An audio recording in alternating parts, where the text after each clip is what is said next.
Hello and welcome to Beyond Today, the program that addresses the future of our community through conversations with people who are working today for a better tomorrow. I'm Ray Shermonte, your host for Beyond Today and Assistant Executive Director for the Hillsborough County City-County Planning Commission.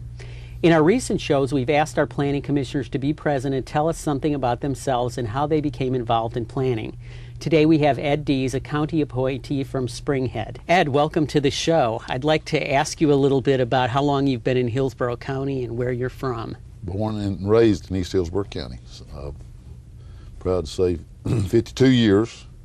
I was born in Plant City in 46, lived in I've had the same address all these years, moved next door on my father's old property and built a home and still there. Now you're from a place called Spring Head. I'm not sure that some of our newer county residents know where that is. Tell us a little bit about Spring Head. It is southeast of Plant City, and if you would draw a direct line between Plant City and Mulberry, you'd go through the small community of Spring Head. It's just north of Highway 60, west of the County Line Road. And as a matter of fact, the old Spring Head Cemetery is in Polk County. So Spring Head, when did the community start? I mean, we had an old school there, excuse me, that was established in the late 1800s, and it stood until about 4 years ago. And we used to have a lot of people don't know this, but the Strawberry Experiment Station was in Spring Head for years until they moved it to Dover. And it was pioneered by cattle people, the Howells and the Morgans, and had pioneered that in the late 1800s. So it's about maybe 5 miles from Plant City? Yes, okay. Approximately 5 miles. So it's an old community that probably hasn't changed a lot then? Or has it? Has changed quite a bit. It hasn't changed as rapidly as the rest of the county, but it has had some major changes. And when I was a young boy, you had a lot of the truck farmers. You know, 5, 10 acre, 20 acre farm was a big farm, and then you had the orange growers. Everybody basically in the community was truck farmers, and a lot of them worked at the phosphate plants. But now you have the big farmers. Like there's only 2 or 3 large farmers in Spring Head, and most of the rest of people in the construction business or related industries. Now you're involved, I guess, in construction. Tell us about your job and what you do. Well, I've been an ironworker since 1970. I went through the Ironworkers Apprenticeship Program here in Tampa and got interested in ironworking. I had been a teamster before that, but I didn't like the traveling, so I got in the construction trade and went through the apprenticeship program. So I worked in the field as an ironworker and ran for office in 1981 and was elected as business agent of the local and been there ever since. Now, what kind of projects, I guess, iron workers? I mean, is that bridges or what construction then? Right, construction, maintenance. We do bridges. We do a lot of maintenance in the phosphate industry. We do a lot of maintenance in the powerhouse industry. We build powerhouses. We do a lot of high rises. We do concrete, rebar, post tension, miscellaneous iron. We do a lot of work in the city of Tampa. So I guess the larger downtown buildings, that's a good thing for your industry then. Right, construction. That is one of the reasons that I had got involved in the Planning Commission. With what had happened, I was always appearing before the county commissioners, and Rodney Colson, a good friend of mine, he kept getting on to me, if you're going to gripe, get involved. And I was griping, and I had been a community activist on several boards. I was on the board of Little League Baseball in Plant City and did some things around the community and tried to save the old school, the old Spring Head School. And I would complain quite a bit to Rodney Colson, and he said to me one day, he said, well, get on a board. I said, well, what board is it? He said, I'll send you a list. And I'd ask people around, and I knew at the time, I had a friend named Sandy Rodriguez, and he said, get on the Planning Commission. I said, what's the Planning Commission, you know? I thought it was a zoning board, you know? I don't want no zoning board. And anyway, I got interested, and I had some perceptions. I'm probably the most changed planning commissioner you have. You know, when I came on board, and I will be leaving in September, but for 8 years I've probably changed more than anybody you've had, because I had some perceptions of what I thought, and I was anti-impact fee when I came on board. I didn't comprehensive plan, I didn't know a lot about it. One reason I was ignorant to a lot of the things that we were trying to do, and I wasn't didn't promote the comprehensive plan. A lot of the things, rules and regulations, I wasn't big on. Okay, and then I seen the need through education. A lot of people and reading a lot. I tried to read in the first year or two I was a commissioner. I probably read more than I read in my whole life. I really did. And I didn't know the terminology, and a lot of it I had to study and call people and find out the terminology. And I had some help from the staff. I had a lot of help from Sandy and different people. By the way, he's passed on now, but he really helped me a lot. And I probably educated myself to the planning procedures and what we need in this county more than anybody. A lot of them have an idea before they get on the board, and they have some stuff that they want to do. And I was probably one of the ones that didn't have any agenda or know a whole lot. And today I see the need. The catchphrase today is urban sprawl. A lot of people like to use that word. The truth is there's a lot of meaning to that. And I know that we as what I like to call country folk, we don't like people to pass rules and regulations to impact us. But if we don't do some of these things, we're not going to be country folk anymore. And if we don't have some things to do these things, our taxes are going to be outside. We can't afford the land for the taxes if we don't impose some stuff to keep urban sprawl down. And we've got to, and that's why I've had the confidence in the comprehensive plan in this county to do it in the right way where we don't have to pay a lot of taxes. I personally believe it lowers taxes. I can tell that you have changed a lot, I guess, since you came on the board. And I know you've been through a lot of different issues and a couple of comprehensive plans. That's good to see, I guess, somebody kind of coming from the other side now sees more of a balanced need for having a plan. Yes. Well, when you see, I had the opportunity to see things happen. And then, I could argue the other side, but then I was shown why this works this way or don't work this way, and I would argue the point, and then I would go in the community and talk to people. And I would go look at things. I spent a lot of Saturdays and Sundays going looking at things and want to know why. Why do we build a road? Why do we widen a road? Why do we do this? Why do we have a landfill? Why do we, questions that we all ask one another, and we wonder why we do these things and why we need them. And it's very obvious if you stop and look at it. The biggest problem I think we have is education. Most of the people in this community, working people, they don't have time to come to public hearings. They don't have time to read a whole lot. If they read a newspaper and their Bible a little bit at night, they don't have time to read issues that really relate to things that could impact them down the road at 5 years. Things that interest me is potable water. What are we going to do? Everybody's got opinion on that, and I think the jury's still out on what we have to do or what we need to do. But we need to do something. I'm not sure as a desalt plant is the answer. I'm not sure as a pipeline the answer. But we talk about urban sprawl. We talk about a lot of things. So many people today moving in the state. But what will stop that is if we don't have no water. That'll stop it.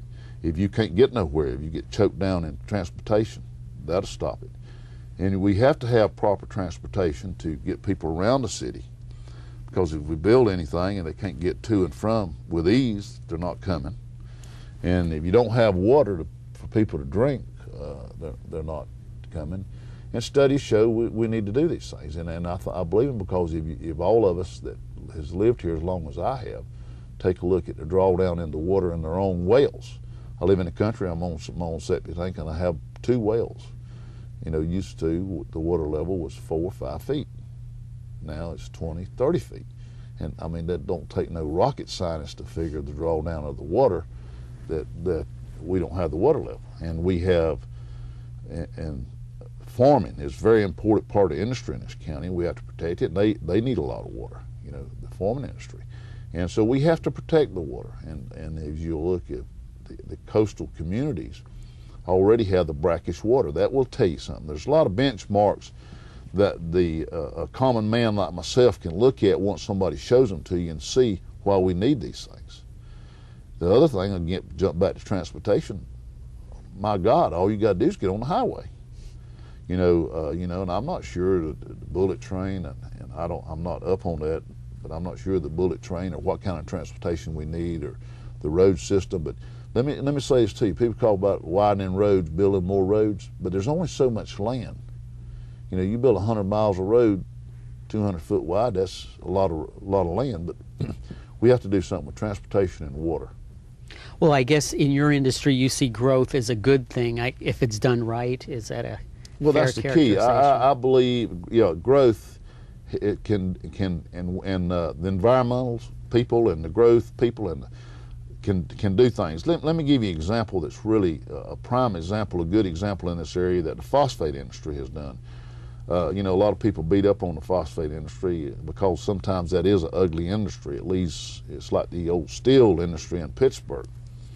But through federal laws and through some efforts of the Planning Commission, Hillsborough County Commission, you've seen a lot of the phosphate cleanup. You can raise cattle next to a phosphate plant. I remember years ago, a tree couldn't grow within a mile of a phosphate industry. And they have made remarkable strides to protect the environment, the water and the air. And the power industry is the same thing. You know, they used a lot of water. They recycle most of their water. These are things that's been done by government working with industry to promote these things, and it makes a cleaner life. As I heard somebody say, I think on the show before me, about Tampa Bay. There's another good example, Tampa Bay. You know, it's a lot cleaner than it was. And that, I think a lot of that came through federal regulations, but it did. And they built the precipitators to clean the air, the coal. Anytime you burn on coal, it's going to make bad air. But what I'm saying, these things work. Yes, I actually believe that industry, big industry, and the community and the environmentalists can work together. Great. Works good. I know Plant City's changed a lot. What do you see in the future, just briefly, for Plant City? Growth and growth and growth. And I think Plant City, they've hit some things off. It's a little easier in Plant City. It's a smaller, I think 28 to 30,000 people, and they've got a good set of commissioners. The mayor, people have headed some things off, and they've built their industrial parks on the edge of Plant City.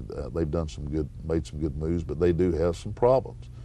And they don't have the transportation problem as you would in Tampa because you don't have the people, but they've done a good job in Plant City.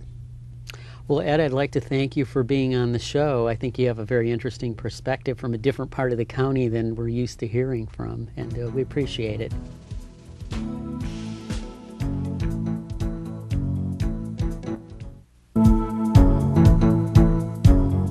Welcome back to Beyond Today. Joining us now is John Bowers.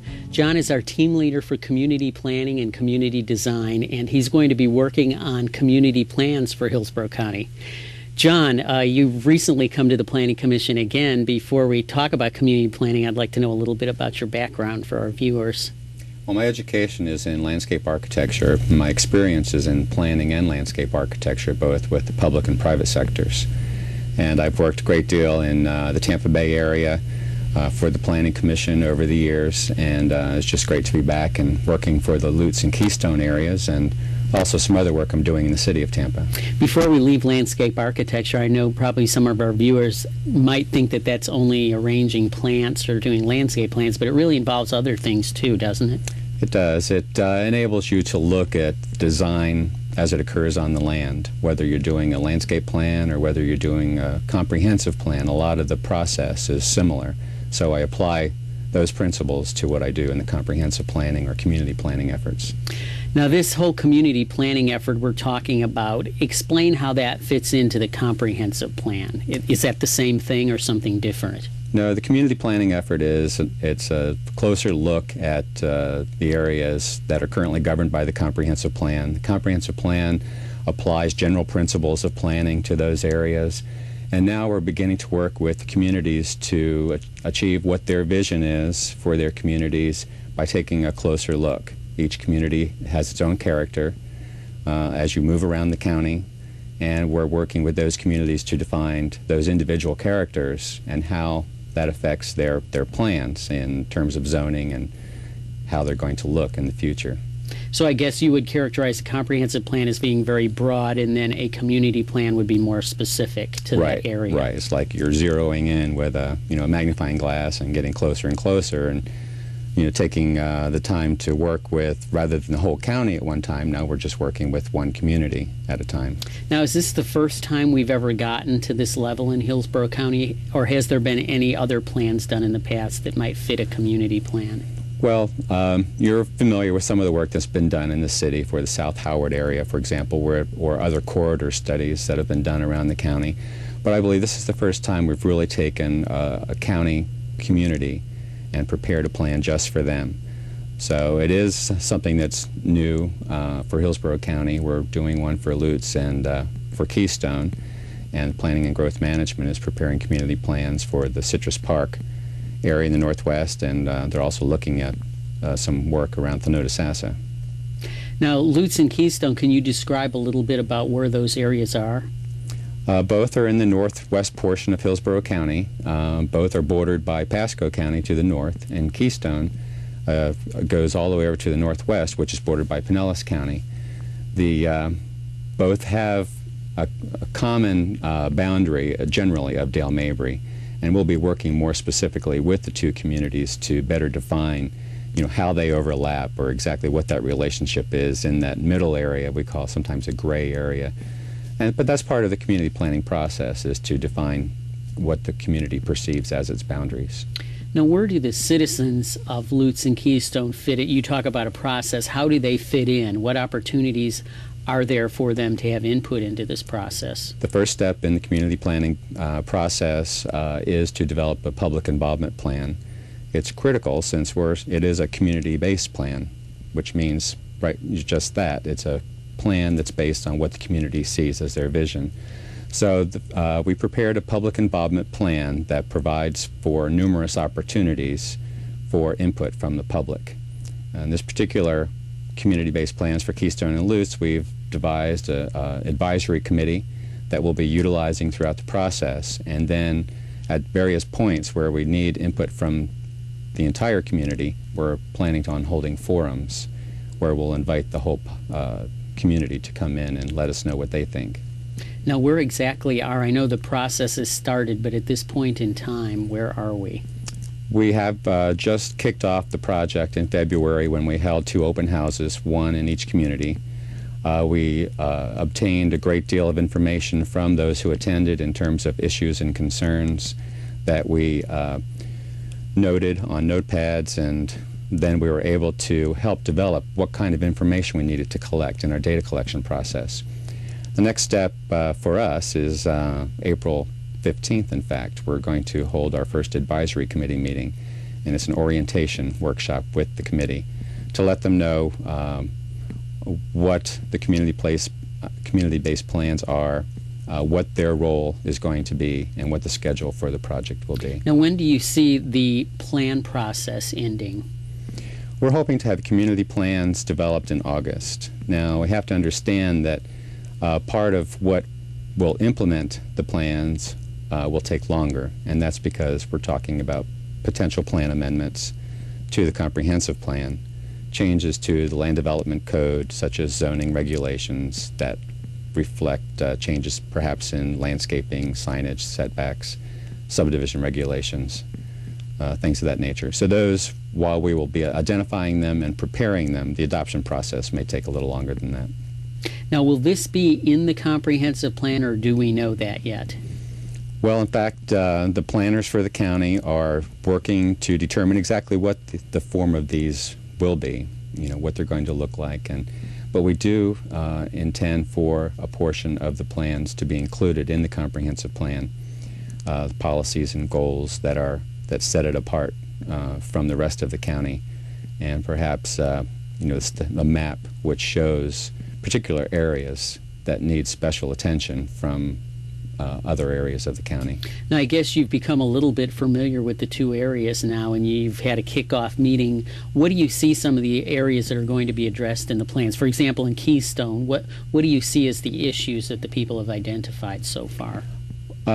Well, primarily the plan currently allows for commercial zoning to be considered in locations where two major roadways occur. And that interpretation has numerous rezonings coming before the communities. I think that's an issue. We hope to narrow down where those commercial areas should be located. What's the vision of that community on where their commercial centers will be? Other issues that have come up are transportation issues, roadway widening, road locations, drainage problems, school locations. So we'll be working, with other disciplines within the county to assist us in, coming up with solutions for each community. Now, those were primarily Keystone issues, or do you think both those issues apply to Lutz also? We really did hear similar issues in both communities.